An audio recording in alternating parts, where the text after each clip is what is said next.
Welcome back. Gaza امن board میں شمولیت کے حوالے سے اپوزیشن جماعتوں نے جو تنقید کی ہے اس پر بات کرتے ہیں۔ ہمارے ساتھ ان فوکس ہیں حافظ حمداللہ صاحب جمعیت علماء اسلام سے۔ بے حد شکریہ فار جوائننگ اس۔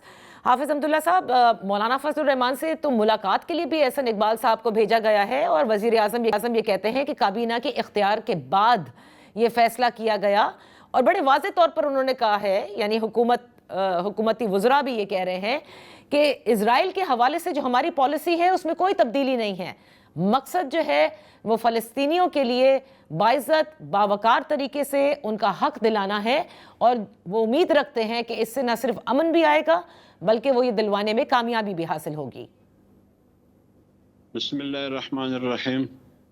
دیکھیں، بنیادی طور پر بات آپ کو ایک کہاوت یاد دلاتا ہوں۔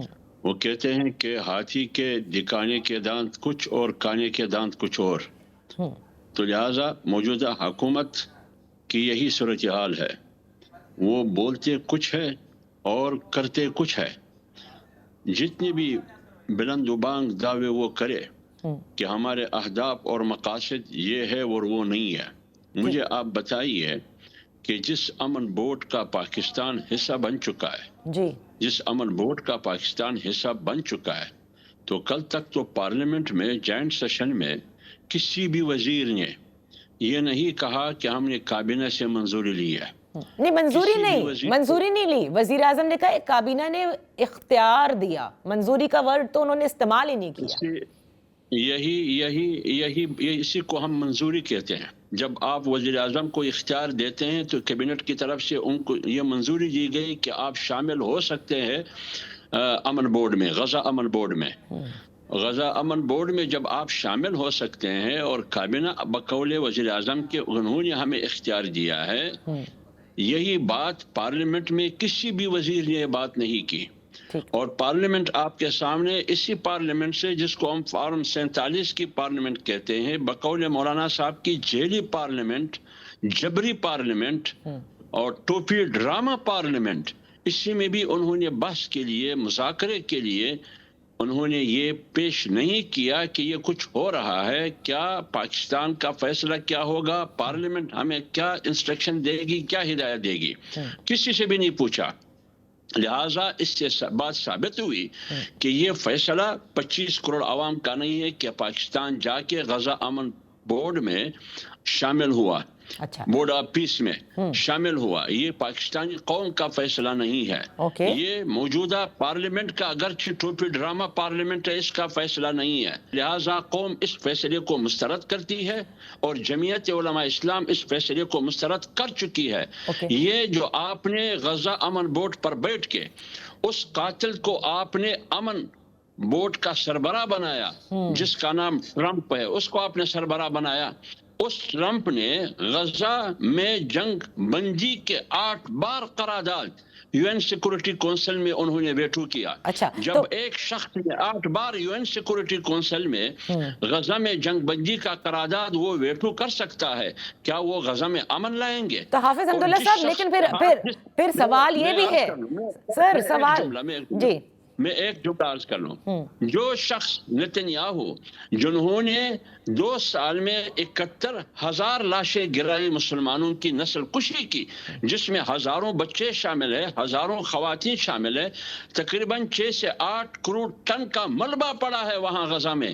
آپ جا کے ان قاتلوں کے ساتھ بیٹھ کے آپ نے این او سی دے دیا کہ آپ نے 2 سال میں جو کچھ کیا بہت ٹھیک کیا، آگے آپ جو کچھ بھی کر سکتے ہیں آپ کریں گے، آپ کر سکتے ہیں جہاں بھی دنیا میں۔ اچھا، تو پھر حافظ حمداللہ صاحب، سوال تو پھر یہ پیدا ہوتا ہے، دیکھیے آپ پاکستان کے حوالے سے آپ معترض ہیں، آپ مسترد کر رہے ہیں، لیکن 8 جو اسلامی ممالک ہیں یا مسلمان ملک ہیں وہ اس میں شامل ہوئے ہیں، جن کے لیے مشرق وسطیٰ کا خطہ سب سے زیادہ اہمیت کا حامل ہے، جو فلسطین کے ساتھ یہ بارڈر شیئر کرتا ہے، وہ سب اس میں شامل ہیں۔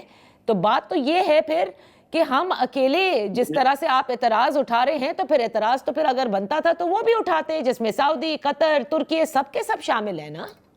میری عرض سنیے، سعودی میں تو چور کا ہاتھ کاٹ دیا جاتا ہے، کیا پاکستان میں کاٹ دیا جاتا ہے؟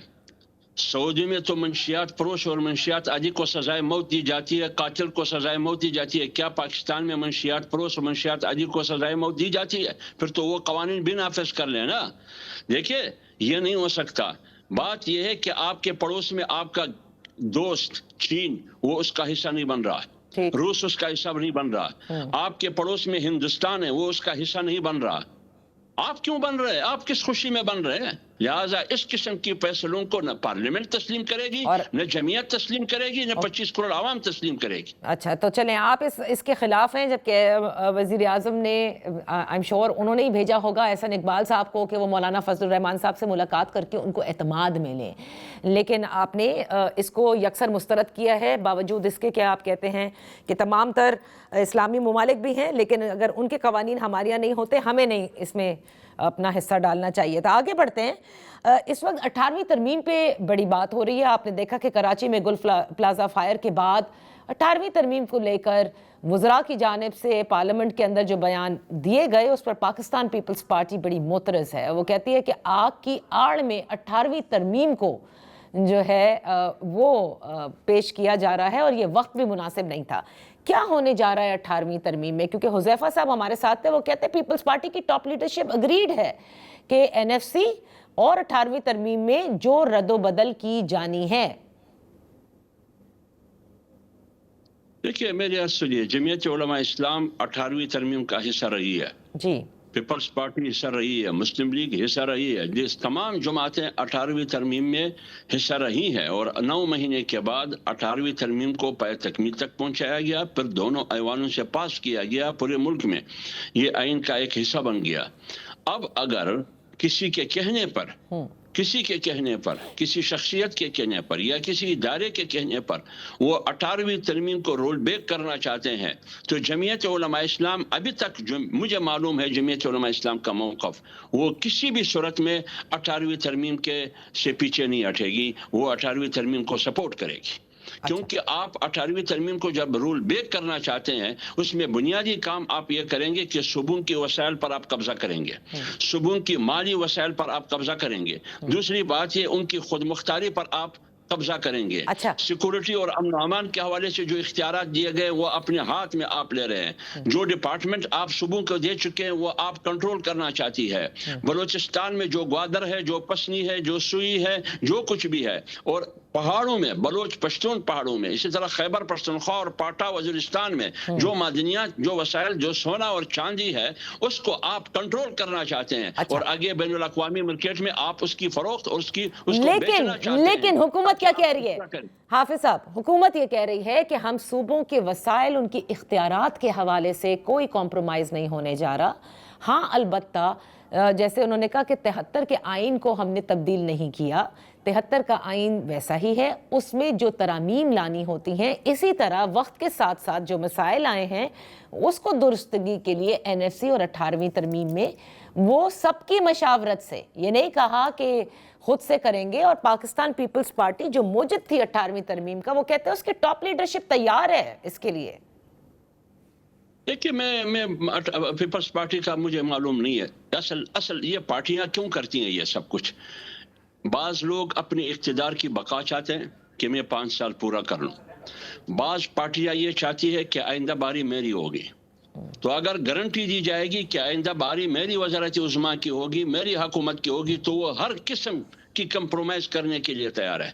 मैं आपको यकीन से कह रहा हूँ वो पूरा पाकिस्तान देने के लिए तैयार है, वो पूरा आइन को पांव तले रौंदने के लिए तैयार है तरामीम के नाम पर। अच्छा। क्यों? वो चाहते हैं इख्तिदार की बका, वो चाहते हैं आइंदा इख्तिदार मेरे हवाले करो। अगर बात इख्तिदार की है, बात मनसब परस्ती की है, बात बैंक बैलेंस में इजाफे का है, करप्शन और कमीशन का है, फिर तो ठीक है, जो भी पार्टी है वो राजी हो सकती है, क्योंकि उनको गारंटी दी जाती है कि आइंदा हुकूमत आपकी होगी, या तो किसी सूबे में आपकी हुकूमत होगी, या 2 सूबों में होगी, या सूबों और वफाक में आपकी हुकूमत होगी। ये दिन आएंगे, फिर आप देख लेंगे। तो इसलिए मेरी बात यह है कि मैं जमीयत उलमा इस्लाम का मौक़िफ़ आपके सामने रखता हूँ कि 27वीं आईनी तरमीम में انہوں نے آئین کے ساتھ کیا مذاق کیا؟ مجھے بتائیے انہی دو بڑی پارٹیوں نے اور ایم کیو ایم سمیت 27ویں ترمیم میں مجھے ایک کلاس بتا دے جس میں قوم کا فائدہ ہو یا ملک کا فائدہ ہو، دو شخصیت کے علاوہ کسی اور کا فائدہ ہو، مجھے بتا دے۔ صحیح۔ جب آپ یہ کر سکتے ہیں 27ویں آئینی ترمیم کے ذریعے، آپ نے 73 کا متفقہ آئین متنازع بنا دیا، اس کا چہرہ مسخ کر دیا کسی کو خوشی کے لیے۔ آگے یہ پارٹیاں کچھ بھی کر سکتی ہے اقتدار کے لیے۔ بہت بہت شکریہ حافظ حمداللہ صاحب فار بینگ ود اس آن دا شو۔ یہاں وقت ہوا ہے ایک بریک کا۔